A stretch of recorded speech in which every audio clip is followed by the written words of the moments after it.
Please get ready for a dictation of transcription number 90 from Sir Kailash Chandra magazine. 5 seconds.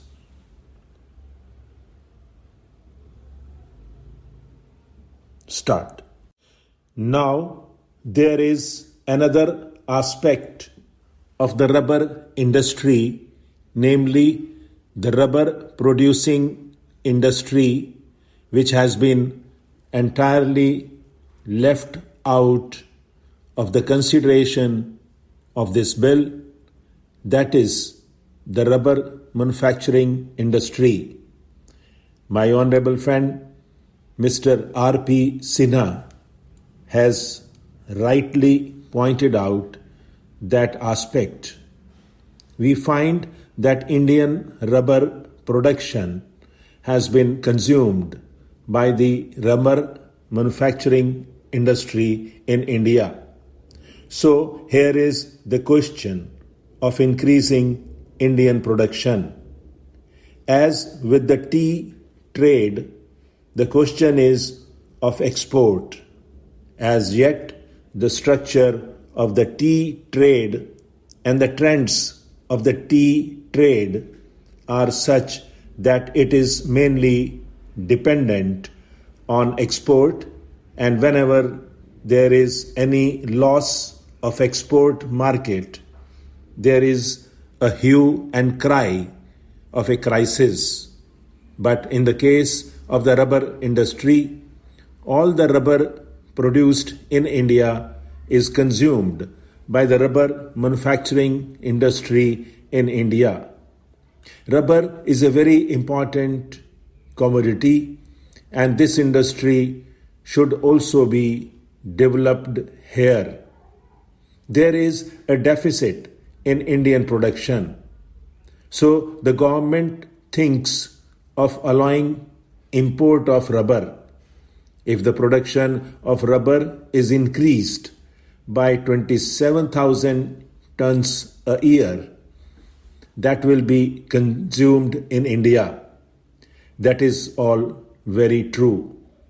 So my point is that in connection with the development of the rubber industry, we cannot leave the rubber manufacturing industry out of our consideration. These are closely connected with one another. Coming to the question of the rubber manufacturing industry, my friend Mr. R.P. Sinha has rightly pointed out that it is also dominated mainly by foreign companies. The rubber manufacturing industry in India produces various types of rubber goods, from tires to waterproofs and other rubber materials. They produce tires and tubes, cables, general mechanical goods, including roofing, footwear, and so on. But the predominant position in the rubber manufacturing industry is occupied by Messrs. Dunlop Rubber Company, Messrs. Firestone Tire and Rubber Company, Bata India, etc. And from the figures which have been given in the report of the Indian Tariff Board, it is seen that the average total consumption of rubber is distributed among a large number of small industries. Here also, the question that arises is this: how should we treat these concerns, these big, gigantic concerns.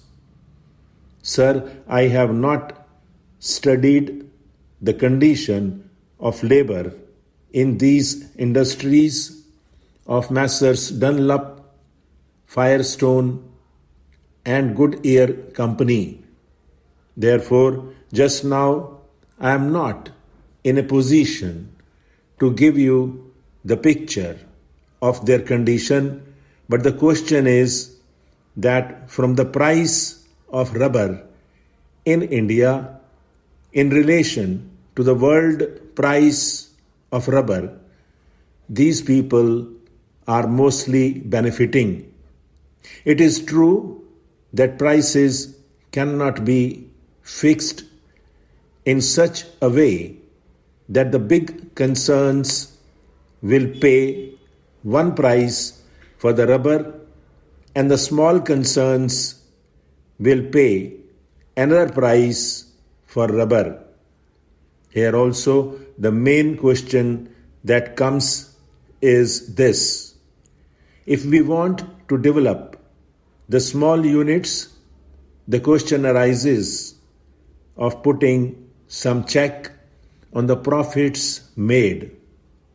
These big foreign concerns must go. It is they who are taking all the advantage of the present position in India.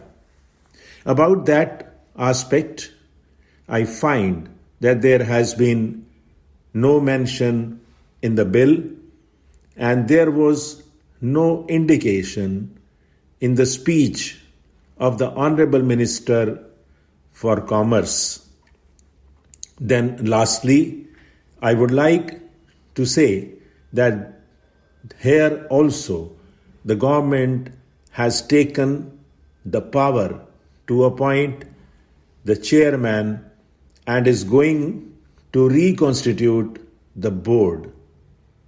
The same remarks which I made in connection with the chairman of the coffee board are valid here. If it is the intention of the government to break the domination of the foreign rubber growers or big rubber growers in the rubber board, I think it will be circulated to honorable members later on. Let there not be any foreign representation on the board. If the government is not prepared to accept that suggestion, then also it can take certain other minimum steps.